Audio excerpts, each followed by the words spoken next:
আসসালামু আলাইকুম, সবাই কেমন আছেন? আশা করছি সবাই ভালো আছেন। তো আজকে যে দুপুরে রান্না করছি, শাক ভাজি করব আর রান্না করব ইলিশ মাছ। এই যে ইলিশ মাছটা ভাজি করে নিচ্ছি।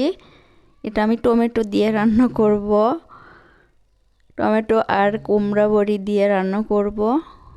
তো আমার এই ছোট্ট ভিডিওটা আপনাদের সঙ্গে শেয়ার করছি। ভালো লাগলে অবশ্যই লাইক, কমেন্ট আর সাবস্ক্রাইব করবেন।